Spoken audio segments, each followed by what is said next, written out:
You're listening to the Kim D. Snyder Show, episode number 044. In this episode, you will discover how to get rid of that love-hate relationship with email, or how to keep it, depending on your perspective. Welcome to the Kim D. Snyder Podcast. Welcome. I'm your host, Kim. This show is for personal and professional development for business leaders, owners, and executives. And let's get this party started and figure out how to love your email and not hate it.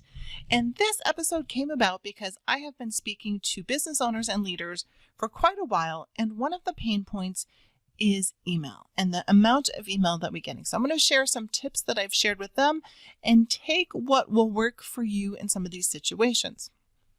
Part of being a leader is being efficient and effective, and email seems to be the place that a lot of folks get trapped. One of the things that I say is that work email is work email, and it is not subscriptions, it's not updates, it is work email. And so the first thing I do is, if I get on somebody's list or I get a newsletter, I will update the preferences and send it to a different email address. Yes, I use a separate email address for any of those newsletters or anything. I want it out of my inbox. I don't want anything in business except for business.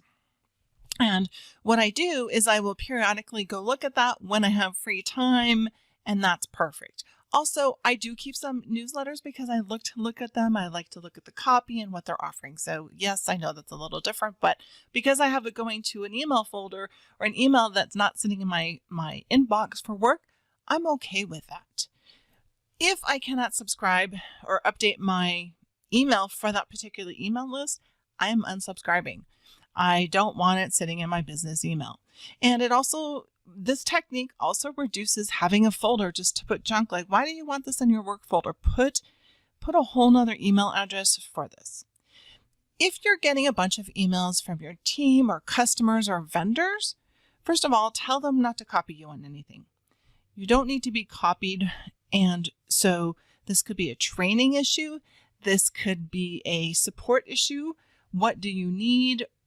What do they need from you? It could be raising the limit issue or lowering the limit so they don't need to reach out to you. So I would say look at your list of biggest offenders and ask them what they need so they don't need to email you. And then ask them not to copy you on the emails.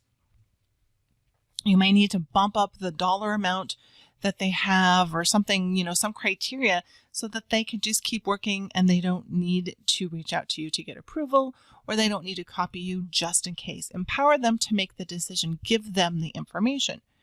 This also relates to checking your email once a day, maybe twice a day. Check it at the beginning, check it at the end of the day, but create an autoresponder that states that so people know not to expect to get a response from you right away.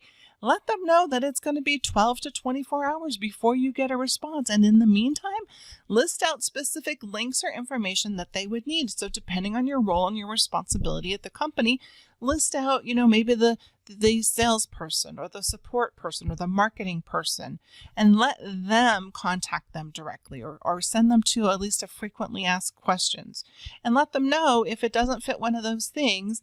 And, if it's not critical to reach out to your admin or text you, then, you'll get back to them in 3 to 5 days. And generally people will find their answers and they won't need to bother you. So if you can provide those links as a self-service, that really helps.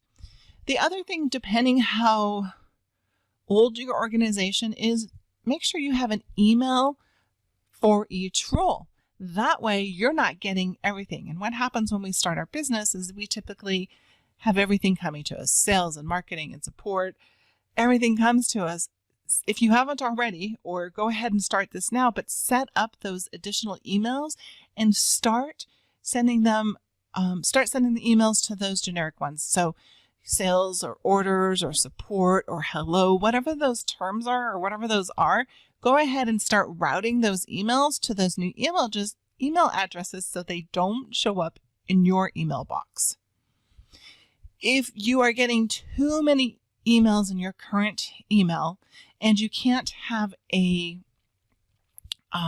somebody go through it and figure out which ones to unsubscribe and which not, it might be easier just to create a brand new email and just use that one for work. So keep this existing email that has everything coming to it as is, and go create a brand new email that you use for work, and you're really diligent about not getting on newsletters. Send the newsletters to the old list.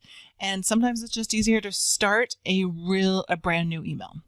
The other thing is, maybe you aren't using email as much, or maybe you're getting too much because people are copying it from other channels that you're communicating. So if you're using Slack or Messenger or DM or something that you're using, or text, decide on the official communication channel. And so that way you're not getting updates from those systems and additional text. So, make sure that you have whatever is the official channel, make sure you have that, and make sure your email is as clean as possible. One of the biggest culprits I see for email that comes in is scheduling. People want to schedule a time to meet or talk. And so if you choose not to open up your calendar to everybody within your organization, which they can see, and people outside of your organization, which most people can't see, you can use a free calendar tool to cut down on those back and forth emails for scheduling purposes.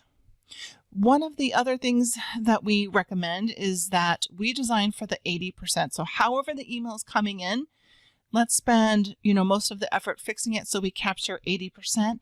And then we just have a few, bump outs or exceptions, and we handle those exceptions. And my final tip for this is, these are all fixing it once they're in the inbox and a little bit before, but we say fix before. We want to fix the process before it even shows up in the inbox. And so that may or may not be relevant for you, but fixing something about providing the information, making sure people have what they need along the way so they're not getting in your inbox asking multiple steps. If you would like some help with this or some show notes, please go to kimdsnyder.com/044. See you on the next episode.